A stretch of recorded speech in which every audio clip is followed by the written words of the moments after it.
ನಮಸ್ಕಾರ ವೀಕ್ಷಕರೇ, ಶೇರ್ ಸುದ್ದಿ ಒನ್ ಚಾನಲ್ಗೆ ಸ್ವಾಗತ. ನಮ್ಮ ಚಾನಲ್ಗೆ ಯಾರ್ಯಾರು ಸಬ್ಸ್ಕ್ರೈಬ್ ಆಗಿಲ್ವೋ ಅವರೆಲ್ಲ ಸಬ್ಸ್ಕ್ರೈಬ್ ಮಾಡ್ಕೊಳ್ಳಿ, ಬೆಲ್ ಐಕಾನ್ ಒತ್ತೋದನ್ನ ಮರಿಬೇಡಿ. ಇವತ್ತು ನಾನು ಹೂಡಿಕೆಗೆ ಇರೋ ಇನ್ನೊಂದು ವಿಷಯ ನಿಮ್ ಮುಂದೆ ತಂದಿದ್ದೀನಿ. ಅದೇ ಈ ETF ಅಂದ್ರೆ ಈಕ್ವಿಟಿ ಟ್ರೇಡೆಡ್ ಫಂಡ್. ಬನ್ನಿ ಹಾಗಿದ್ರೆ ETF ನ ಬಗ್ಗೆ ಒಂದಷ್ಟು ಮಾಹಿತಿನ ಹಂಚ್ಕೊಳ್ತೀನಿ. ಇದು ಮ್ಯೂಚುವಲ್ ಫಂಡ್ ಮತ್ತು ಸ್ಟಾಕ್ ಎರಡರ ಗುಣಲಕ್ಷಣಗಳನ್ನು ಹೊಂದಿರುತ್ತೆ. ETF ಗಳನ್ನ ಅಸೆಟ್ ಮ್ಯಾನೇಜ್ಮೆಂಟ್ ಕಂಪನಿ ಹ್ಯಾಂಡಲ್ ಮಾಡುತ್ತೆ. ETF ಗಳಿಂದ ಕಲೆಕ್ಟ್ ಆದ ಹಣವನ್ನು ಬೇರೆ ಬೇರೆ ಸ್ಟಾಕ್ ಗಳು ಮತ್ತು ಮ್ಯೂಚುವಲ್ ಫಂಡ್ ಗಳ ಮೇಲೆ ಇನ್ವೆಸ್ಟ್ಮೆಂಟ್ ಮಾಡ್ತಾರೆ. ಈ ಕೆಲಸಕ್ಕೆ ಈ ಅಸೆಟ್ ಮ್ಯಾನೇಜ್ಮೆಂಟ್ ಈ ಕಂಪನಿ ಸಮ್ ಪರ್ಸೆಂಟೇಜಸ್ ನ ಕೂಡ ಚಾರ್ಜ್ ಮಾಡುತ್ತೆ. ETF ನ ನೀವು ಒಂದು ಕಂಪನಿಯ ಸ್ಟಾಕ್ ಅಥವಾ ಶೇರ್ ನ ಹೇಗ್ ಬೈ ಮಾಡ್ತಿರೋ ಹಾಗೆ ಇದನ್ನು ಕೂಡ ಬೈ ಮಾಡಬಹುದು. ನೀವು ಸ್ಟಾಕ್ ನ ಬೈ ಮಾಡಬೇಕು ಅಂದ್ರೆ ನಿಫ್ಟಿ 50 ನಲ್ಲಿ ಇರೋ ಯಾವ್ದಾದ್ರು ಒಂದು ಅಥವಾ ಅದಕ್ಕಿಂತ ಹೆಚ್ಚು ಸ್ಟಾಕ್ ಬೈ ಮಾಡಬಹುದು. 50 ಸ್ಟಾಕ್ಸ್ ನು ಬೈ ಮಾಡೋಕೆ ಕಷ್ಟ ಅಲ್ವಾ?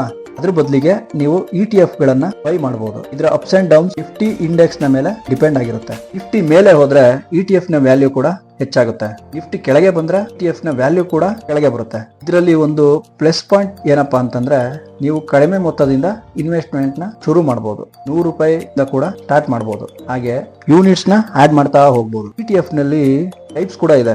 ಇಂಡೆಕ್ಸ್ ETF ಇದರಲ್ಲಿ ಮೊದಲನೆಯದು. ಈ ಇಂಡೆಕ್ಸ್ ETF ನ ಕೆಳಗೆ ಬರೋದು ನಿಫ್ಟಿ ಬೀಸ್ ಅಂದ್ರೆ bench mark exchange traded scheme. ಇದು ಇಂಡಿಯಾದಲ್ಲಿ ಲಾಂಚ್ ಆದ ಮೊದಲ ETF ಆಗಿದೆ. ನಿಫ್ಟಿ ಇಂಡೆಕ್ಸ್ ನ ಮೇಲೆ ಇದರ ಬಿಹೇವಿಯರ್ ಡಿಪೆಂಡ್ ಆಗಿರುತ್ತೆ. ನೆಕ್ಸ್ಟ್ ಬ್ಯಾಂಕ್ ನಿಫ್ಟಿ ಬೀಸ್.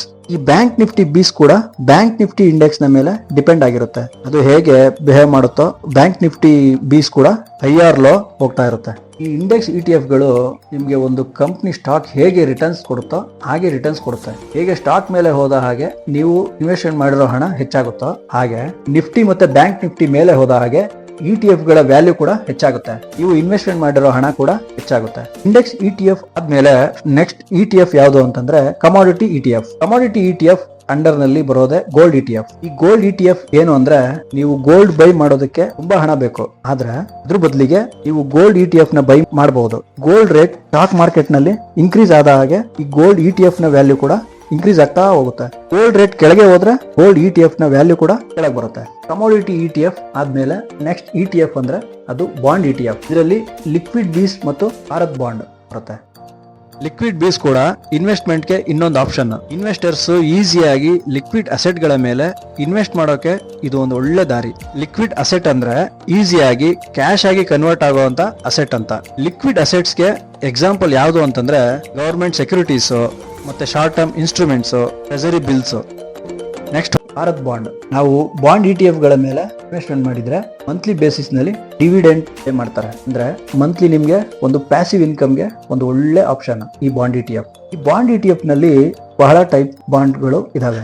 ಒಂದೆರಡು ಮೆನ್ಷನ್ ಮಾಡ್ತೀನಿ. Treasury bond ETF, corporate bond ETF, floating rate bond ETF, international bond ETF. ಹೀಗೆ ಇನ್ನು ಹಲವಾರು ರೀತಿಯ ಬಾಂಡ್ ETF ಇದಾವೆ.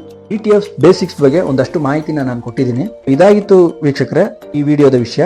ಶೇರ್ ಮಾರ್ಕೆಟ್ ಅಲ್ಲಿ ಇನ್ವೆಸ್ಟ್ ಮಾಡಬೇಕು ಅನ್ಕೊಂಡಿದ್ದೀರಾ?